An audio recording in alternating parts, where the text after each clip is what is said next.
د لوی بخونکي خدای په پاک او سپېڅلي نامه قدرمنو لیدونکو په دې هیله چې جوړ او روغ به وئ. راځم غواړم چې د اډوب افټر افیکټ کورس درته فایل کړم. اډوب افټر افیکټ خپله څه شی دی؟ ولې د ژورنالیزم او همدارنګه په نورو برخو کې ورڅخه په پراخه توګه استفاده کیږي؟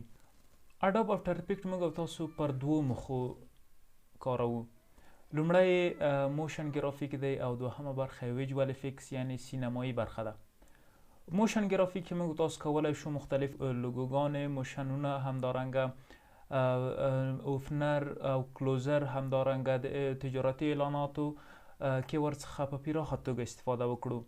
او همدارنګه ویجوال افیکټس سینمایي برخه یا هم جادویي برخه په هغه کې کولی شو موږ تاسو د سینما په برخه کې ورڅخه استفاده وکړو چې مثلا یو ځای ته اور اچول دي یا مثلا د یو ځای ړنګول دي، همدارنګه یا په یوه صحنه کې په طبیعي شکل څه یو څه اضافه کول دي.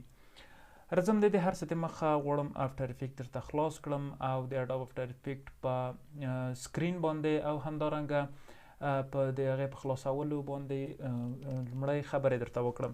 راځم غواړم چې اډوب افټر افیکټ خلاص کړم. ګورئ موږ تاسو دلته افټر افیکټ کې غواړم په دغه کورس کې درته 18 همدارنګه 19 ورژنونو څخه استفاده وکړم تر څو د هر ورژن څخه تاسو بلد شئ. راځم لومړی درته افټر افیکټ خلاصوم د څو طریقو نه. موږ تاسو افټر افیکټ لکه نور پروګرامونه چې څنګه خلاصولی شو دا هم په همدې شکل سره د څو طریقو نه څنګه کېږي خلاصیږي.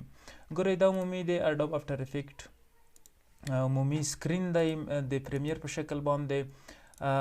دا موږ تاسو پروجیکټ دی چې موږ تاسو کولی شو دلته څنګه وکړو یو څه رینفور کړو. زموږ تاسو ډیټا به په دغه ځای کې وي. همدارنګه د هغه نه وروسته کمپوزیشن دی چې موږ تاسو کمپوزیشن مانیټور دی چې دلته موږ تاسو څه چې په دلته موږ تاسو د کمپوزیشن کې اضافه کوو دلته موږ تاسو ته ښکاره کیږي. دغه نه وروسته بل افیکټ پنل دی چې مختلف افیکټونه دي دلته پکې موجود دي. همدارنګه دغه نه وروسته دلته موږ تاسو کمپوزیشن لرو په اډوب پریمیر کې. هغلته موږ سیکوینس درلود او دلته به څنګه وي کمپوزیشن وي. دغه نه وروسته دلته دی ټولز بار دی چې راتلونکي ویډیو کې به انشاءالله ټولز بار درته معرفي کوم. او همدارنګه راځم غواړم چې اول یو کمپوزیشن زه خلاص کړم د ځان دپاره چې څنګه کولی شو موږ تاسو یو کمپوزیشن سیټینګ وکړو. دا چې کمپوزیشن سیټینګ یو څه مهم دی دا په راتلونکي ویډیوګانو کې څنګه کومه درته معرفي کوم.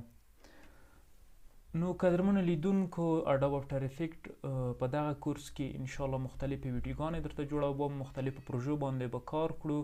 نو په دې هیله چې تاسو دغه کورس تر پایه پورې تعقیب کړئ.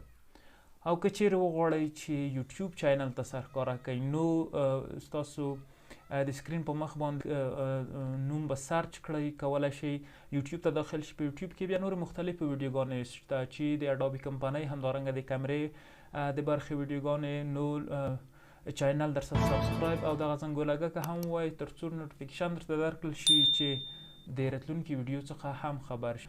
نو قدرمن لیدونکو تر راتلونکي ویډیو پورې د خدای په امان.